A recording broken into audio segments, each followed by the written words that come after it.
Hi guys, I'm back. Today I'm going to read Joshua 9 to 13, Psalm 98 and Proverbs 10. Let's get started.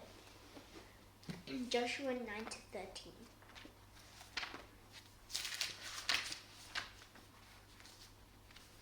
13. All the kings who ruled west of the Jordan River heard about the battles Israel had won. That included the kings who ruled in the central hill country and the western hills. It also included those who ruled along the entire coast of the Mediterranean Sea all the way to Lebanon.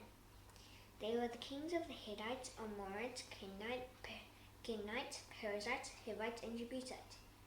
They brought their armies together to fight against Joshua and Israel. The people of Gibeon heard about what Joshua had done to Jericho and Ai, so they decided to trick the Israelites. They packed supplies as if they were going on a long trip. They loaded their donkeys with old sacks and old wineskins. The wineskins were cracked but had been mended. They put worn sandals on their feet. The sandals had been patched. They also wore old clothes. All the bread they took along was dry and moldy. They went to Joshua in the camp at Gilgal. They spoke to him and the Israelites. They said, "We've come from a country that's far away. Make a peace treaty with us." The Israelites said to the Hivites, "But suppose you live close to us. If you do, we can't make a peace treaty with you." "We'll serve you," they said to Joshua. But Joshua asked, "Who are you? Where do you come from?" They answered, "We've come from a country that's very far away. We've come because the Lord your God is famous. We've heard reports about him. We've heard about everything we did in Egypt. We've heard about everything he did to Sihon and Og. They were the two kings of the Amorites. They ruled east of the Jordan River.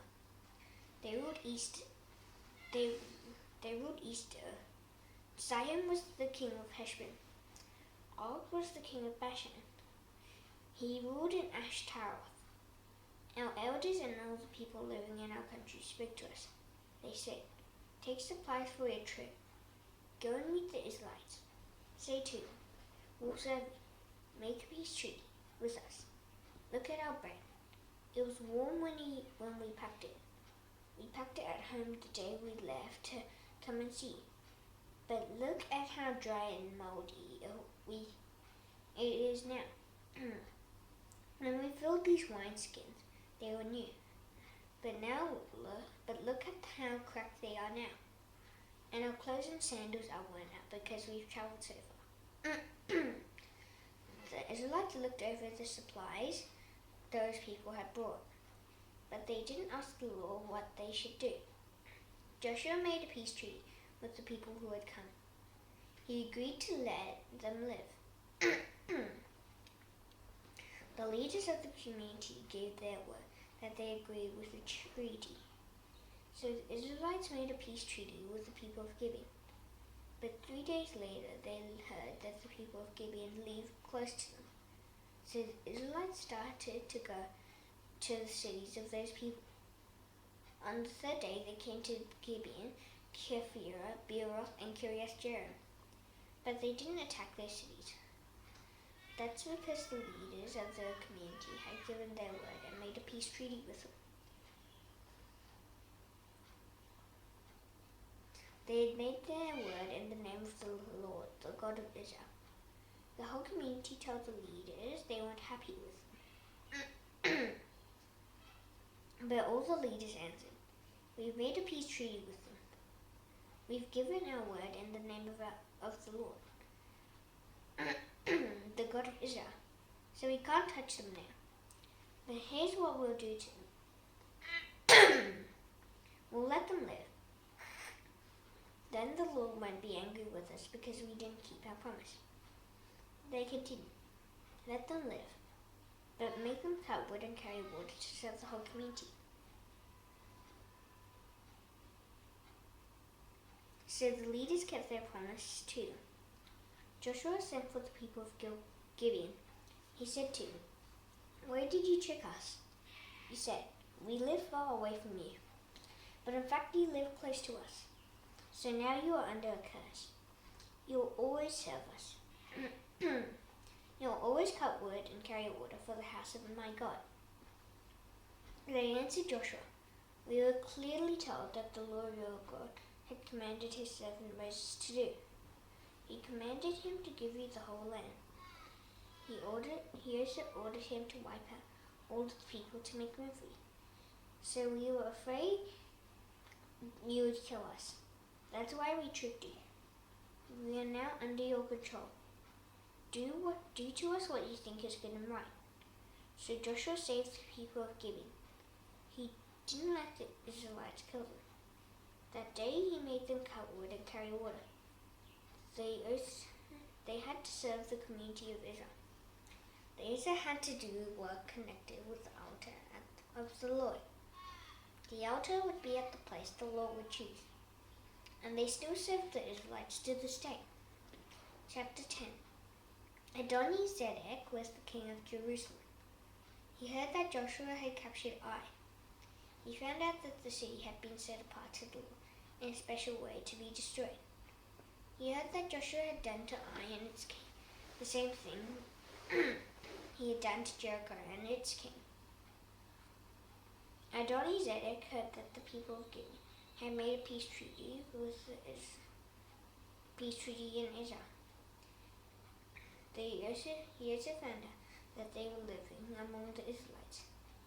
The things he heard alarmed him and his people very much. That's because Gibeon was an important city. It was like one of the royal cities. It was larger than Ai. All its men were good soldiers. So Adoni-Zedek, the king of Jerusalem, made an appeal to Hoham, the king of Hebron. He appealed to Piram, the king of Jarmuth. He appealed to Japhia, the king of Lachish.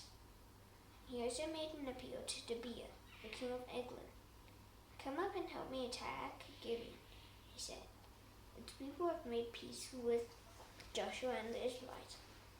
Then the kings of Jerusalem, Hebron, Jarmuth, Lachish, and Eglon gathered their armies together. Those 5 Amorite kings moved all their troops into position to fight against Gibeon. Then they attacked it. Joshua was in the camp at Gilgal. The people of Gibeon sent a message to him there. They said, "Don't desert us. We serve you. Come up to us quickly. Save us. Help us." All the Amorite kings from the central hill country have gathered their armies together to fight against us. So Joshua marched up from Gilgal with his whole army. The army included all his best fighting men. The Lord said to Joshua, "Do not be afraid of them. I handed them over to you. No one of them will be able to fight against you and win." Joshua marched all night from Gilgal. He took the Amorite armies by surprise. The Lord threw them into panic as Israel marched toward them. Then Joshua and the Israelites won a complete victory over them at Gibeon. The Israelites chased them along a road that goes up to Beth Horon. They shot them down all the way to Azekah and Makkedah. The Amorites tried to escape as Israel marched toward them. They ran down the road from Beth Horon to Azekah. Then the Lord threw large hailstones down on them.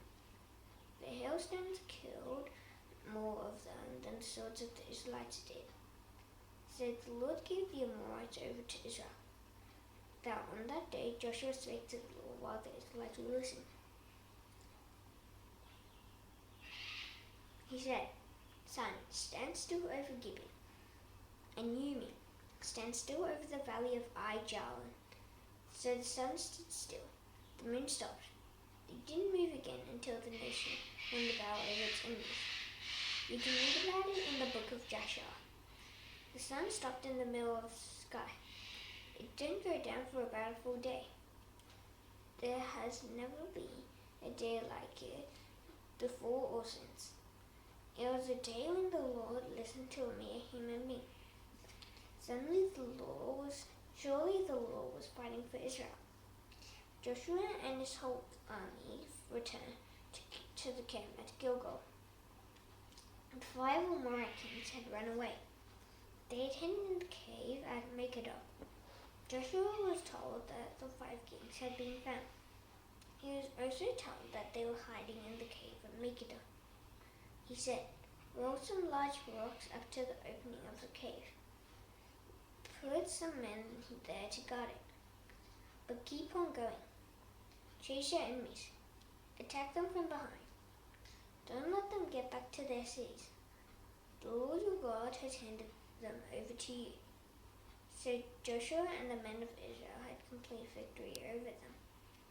They killed almost every one of them, but a few escaped. They went back to their cities that had high walls around them. Then Joshua's whole army returned safely to Joshua. He was in the camp at Makkedah. No one in the land dared to say anything against the Israelites. Joshua said, "Open up the cave. Bring those 5 kings out to me." So Joshua's men brought the king out of the cave. They were the kings of Jerusalem, Hebron, Jarmuth, Lachish, and Eglon. The men brought them to Joshua. Then he sent for all the men of Israel. He spoke to the army commanders who had come with him. He said, "Come here. Put your feet on the necks of these kings." So they came forward and placed their feet on the necks of the kings. Joshua said to them, "Don't be afraid. Don't lose hope. Be strong and brave. This is what the Lord will do to all the enemies you are going to fight." Joshua put the 5 kings to death. He stuck a pole through each of their bodies. Then he set the poles up where people could see the bodies. He left them there until evening.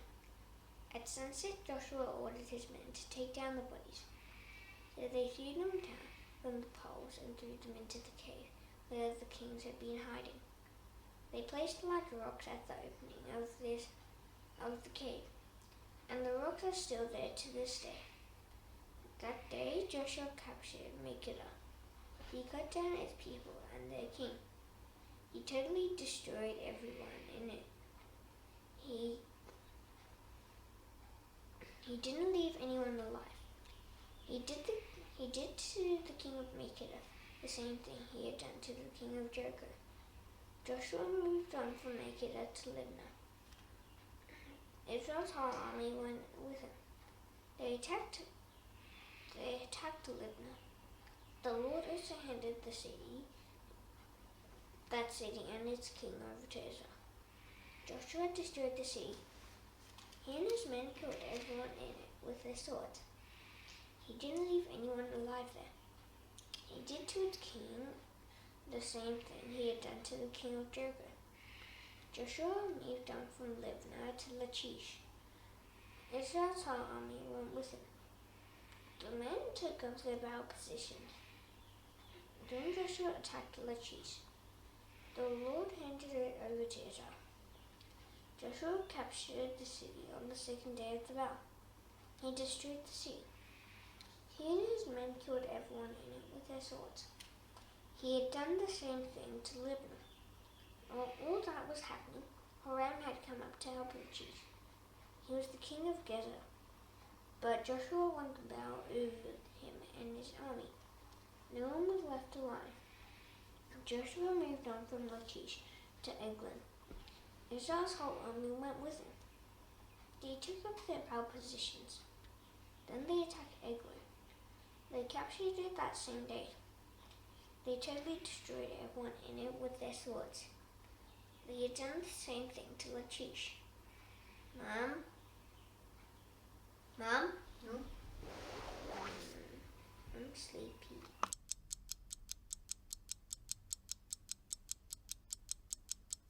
Go. Joshua went out from Eglon to Hebron. Israel's whole army went with him. Then they attacked Hebron. They captured the city. They destroyed it and its villages. They killed all its people and their king with their swords. They didn't leave anyone alive. They totally destroyed the city and everyone in it. They'd done the same thing at Eglon. Joshua turned back and attacked Debir.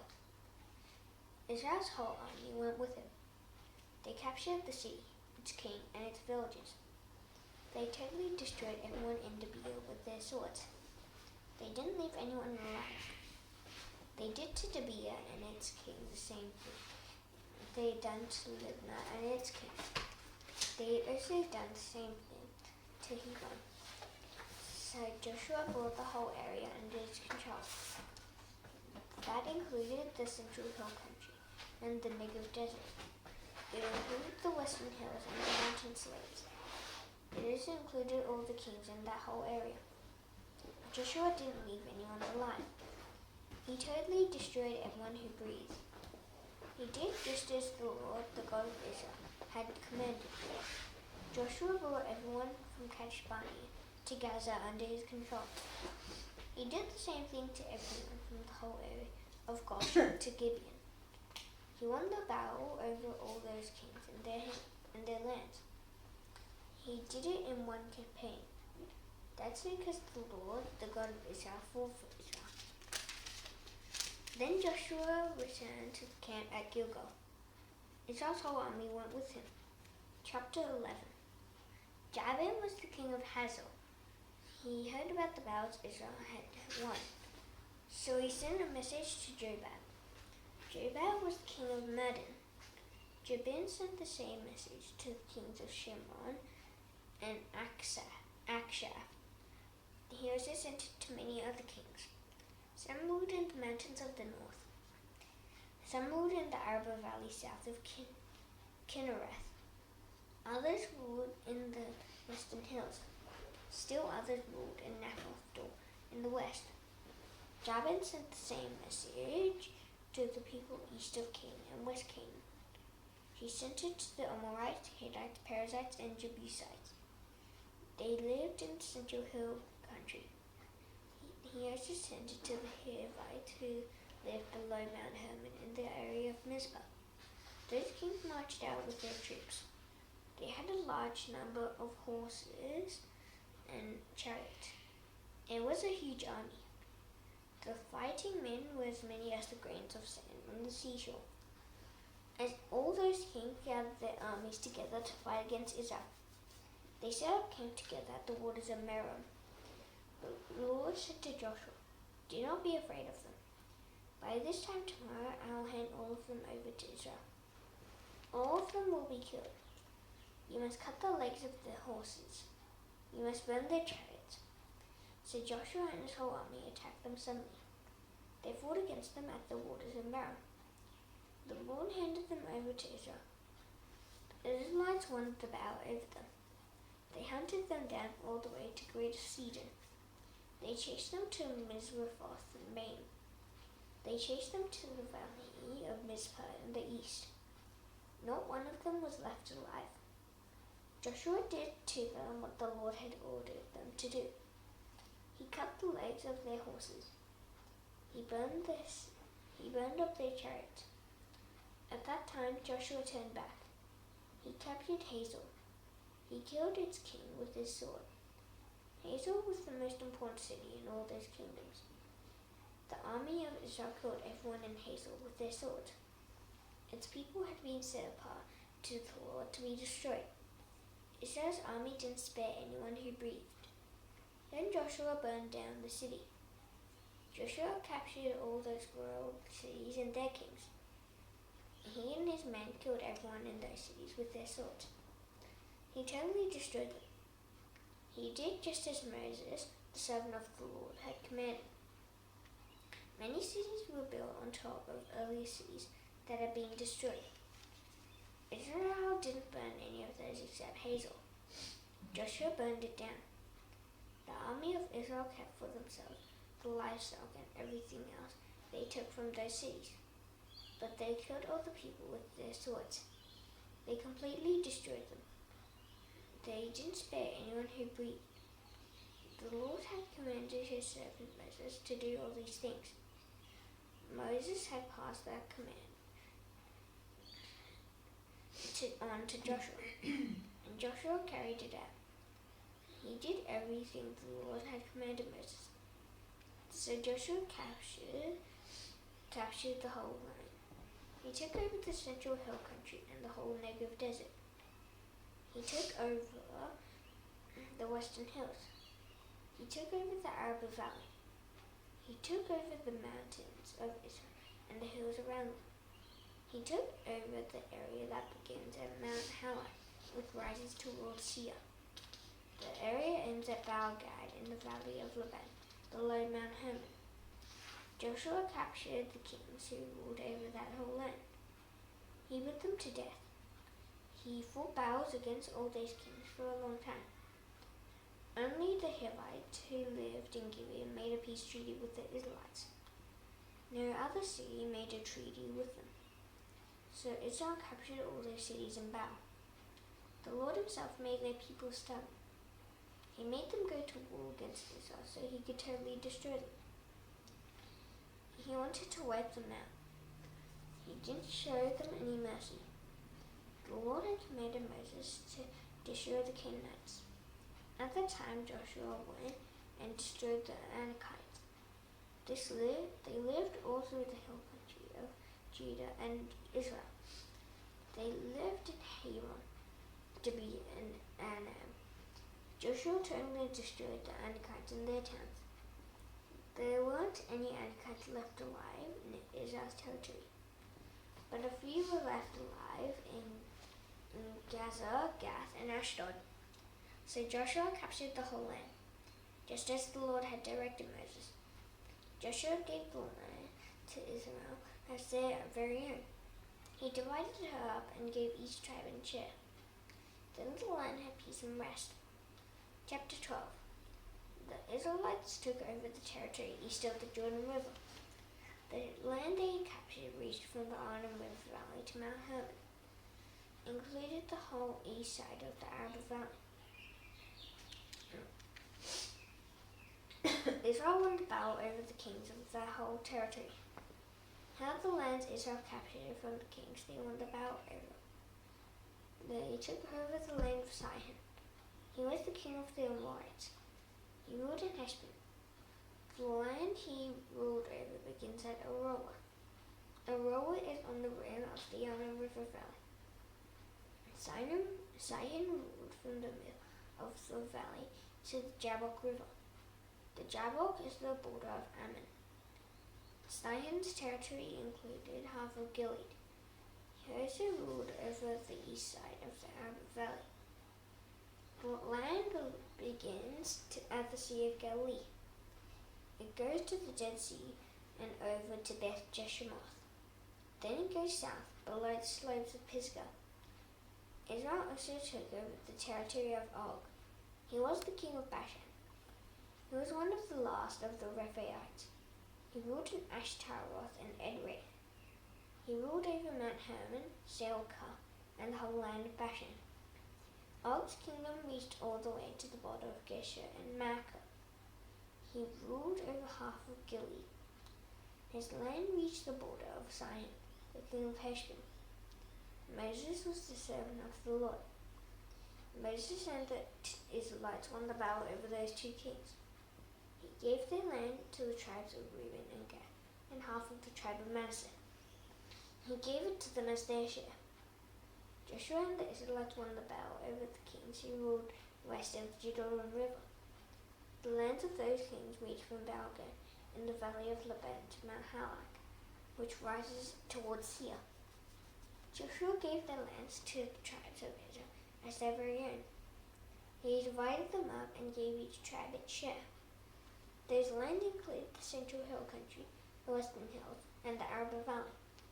They also included the mountain slopes, the desert of Judah, and the Negev desert.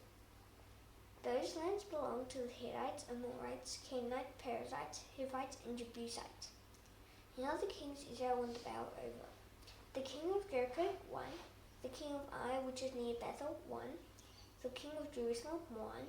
The king of Hebron won. The king of Jarmuth won. The king of Lachish won. The king of Eglon won. The king of Gezer won. The king of Debir won. The king of Geder won. the king of Hormah, 1. The king of Arad, 1. The king of Libnah, 1. The king of Adam, 1. The king of Makkedah, 1. The king of Bethel, 1. The king of Tappuah, 1. The king of Hepher, 1. The king of Ephek, 1. The king of Lasharon, 1. The king of Madon, 1.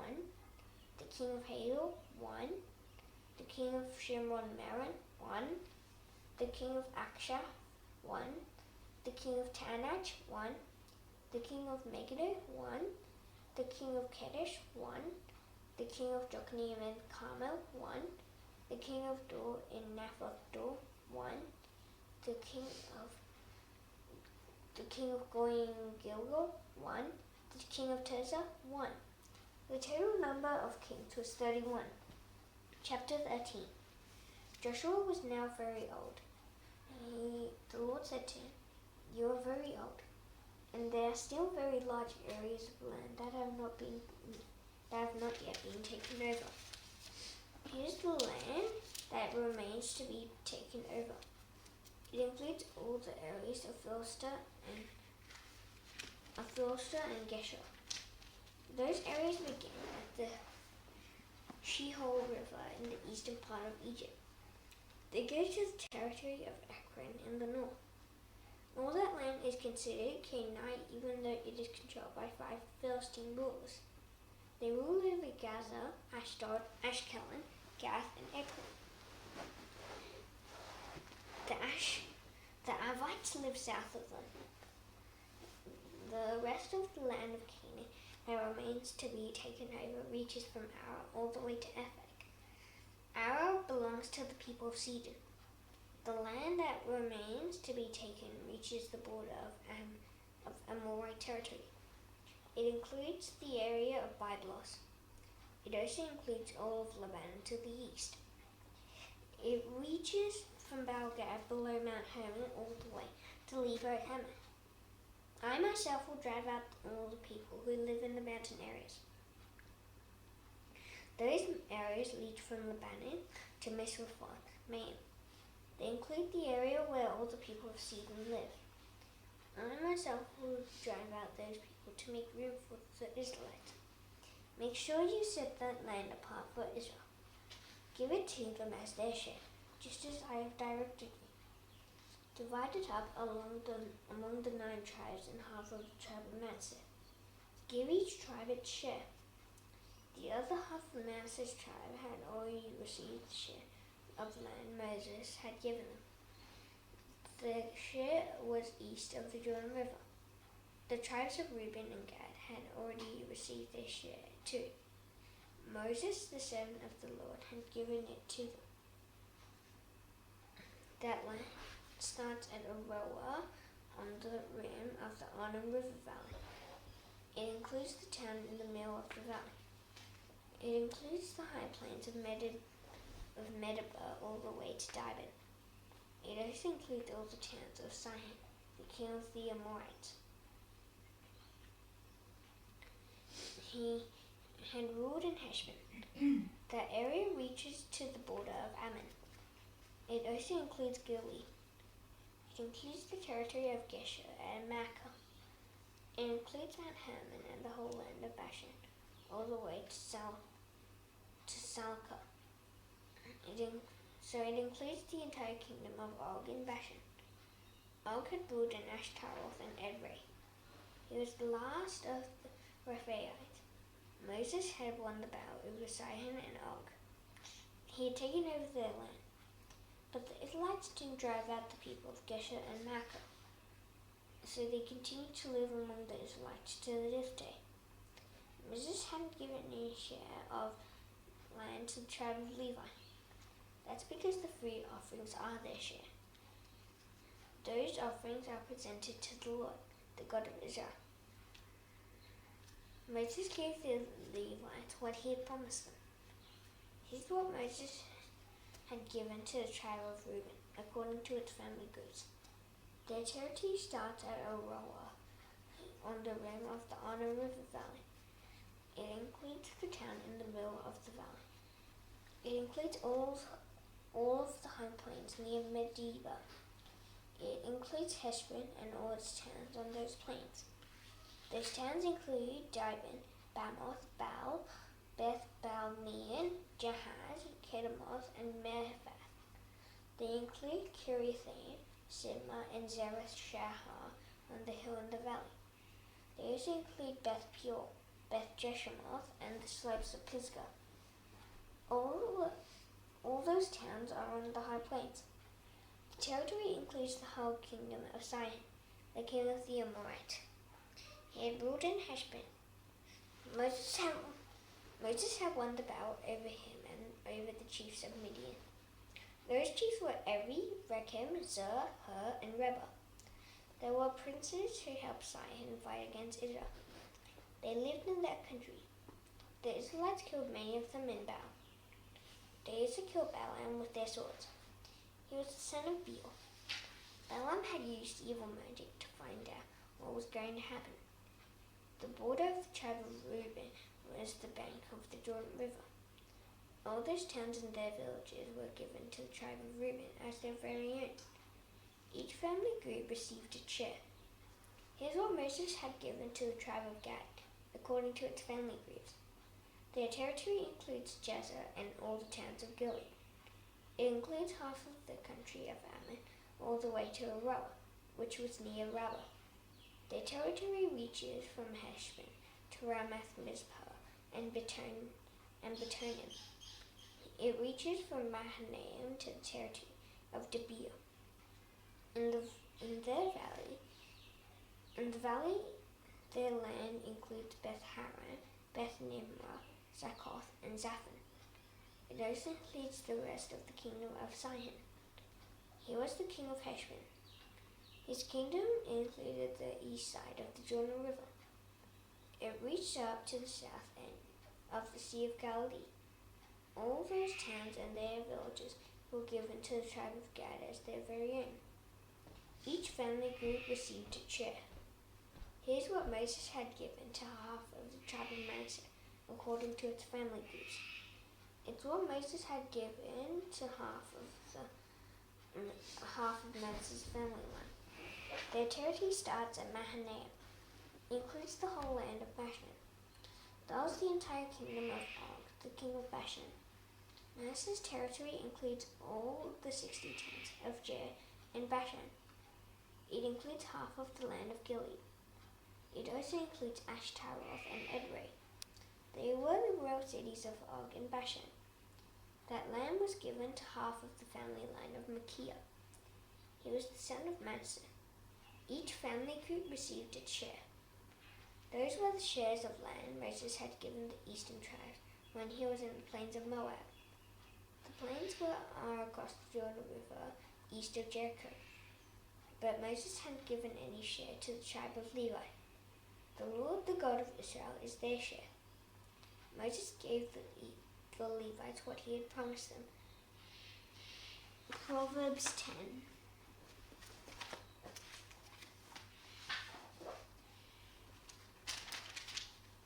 These are the prophets of Solomon. A wise son makes his father glad, but a foolish son brings sorrow to his mother. Riches that are gained by sinning aren't worth anything, but doing what is right saves you from death.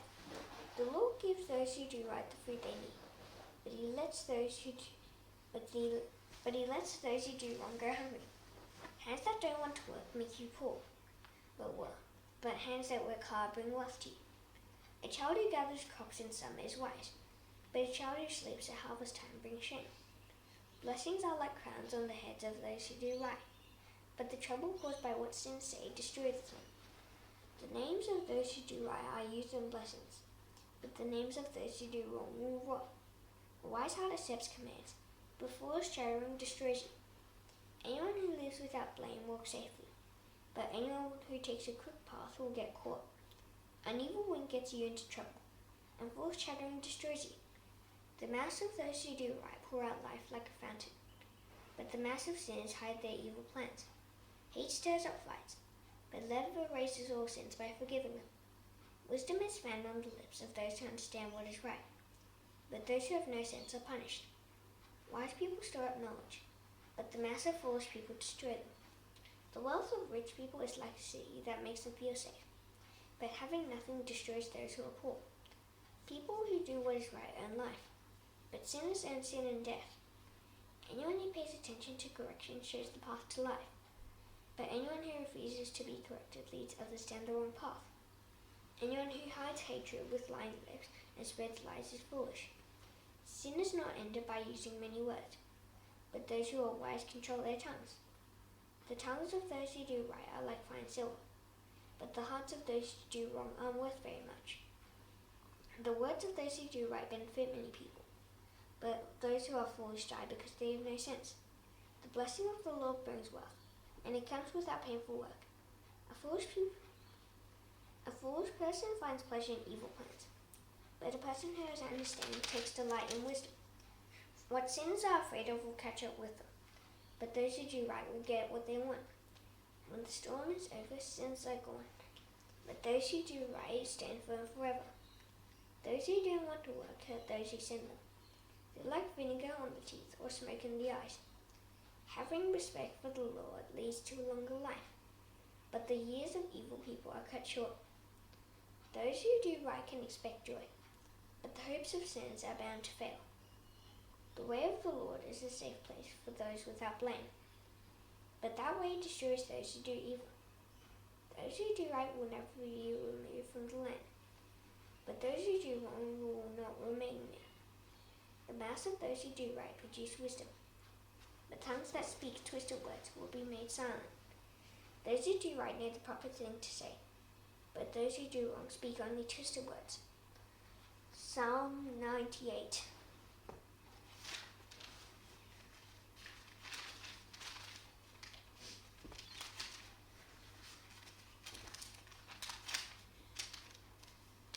Sing a new song to the Lord. He has done wonderful things. By the power of his right hand and his holy arm, he has saved his people. The Lord has made known his power to save. He has shown the nations that he does what is right. He has shown his faithful love to the people of Israel. People from one end of the earth to the other have seen that our God has saved us. Shout for joy to the Lord, everyone on earth. Burst into joyful songs and make music. Make music to the Lord with the harp. Sing and make music with the harp. Blow the trumpets. Give a blast on the ram's horn. Shout for joy to the Lord. He is the King. Let the ocean and everything in it roar. Let the world and all who live in it shout. Let the rivers clap their hands. Let the mountains sing together with joy. Let them sing to the Lord, because he is coming to judge the earth. He will judge the nations of the world in keeping with what is right and fair. Now this done, I shall now do the Lord's Prayer. Please bow your heads. Our Father in heaven, hallowed be your name.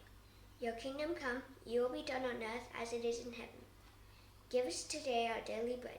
Forgive us our debts, as we have also forgiven our debtors. Lead us not into temptation, but deliver us from the evil one. For yours is the kingdom and the power and the glory forever. Amen. See you tomorrow. Bye.